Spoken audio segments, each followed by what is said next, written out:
बातमी मोठी आहे। ओमानमध्ये आता एमटी जलवीर या जहाजावर हल्ला झाल्याचं कळतंय। जहाजामध्ये 20 भारतीय होते अशी ही प्राथमिक माहिती आहे। ओमानच्या शिनास बंदराजवळ हल्ला झाला अशी प्राथमिक माहिती समोर आलेली आहे। आपण पाहतोय ओमानमध्ये एमटी जलवीर नावाचं जहाज होतं आणि या जहाजावर हल्ला झालेला आहे। अखातामध्ये युद्ध पुन्हा 2 दिवस झाले भडकलं आणि त्याचे पडसाद आता उमटू लागलेले आहेत। ओमान जवळच भारतीय जहाजावर हल्ला झाला, यात 20 भारतीय होते अशी माहिती आता समोर येते।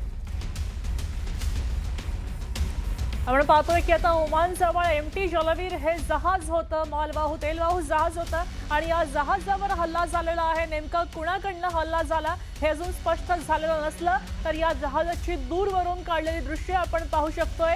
क्षितिजावरून ही दृश्य आपण पाहतोय की धूर यातनं निघतोय आणि या जहाजामध्ये 20 भारतीय माणसं होती, नागरिक होते आणि या जहाजावर हल्ला झालाय। हे जहाज ओमान जवळ होतं, म्हणजे गुजरात आणि पोरबंदरच्या अगदी अपोजिट साइडला आपण विरुद्ध बाजूला आपण बघू शकतो ओमानची सीमा आहे आणि त्या बाजूला हे जहाज होतं। आपल्या सोबत प्रशांत लीला जोडले गेलेत। प्रशांत, आपण पाहतोय ओमान जवळच्या सीमेवर भारतीय जहाजावर हल्ला झालाय, 20 भारतीय होते। हे जहाज कोणत्या मालाची वाहतूक करत होतं आणि हे भारतीय जवान सध्या कोणत्या परिस्थितीत आहेत?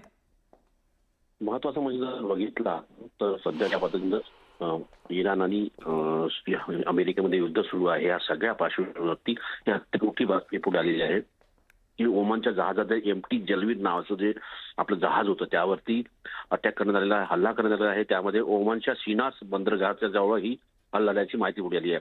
भारतीय दूतावासाने ही माहिती देण्यात आली आहे। या जहाजावरती साधारणतः 20 भारतीय होते आणि हे एमटी जलवीर भारतासाठी तेल घेऊन येत असल्याची माहिती पुढे आली होती, इंधन घेऊन येत असल्याची माहिती पुढे आली होती।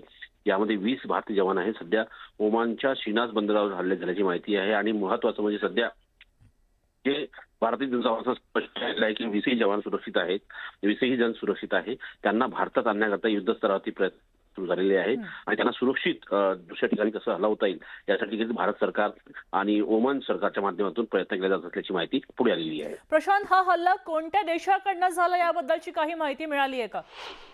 या संदर्भात अजूनही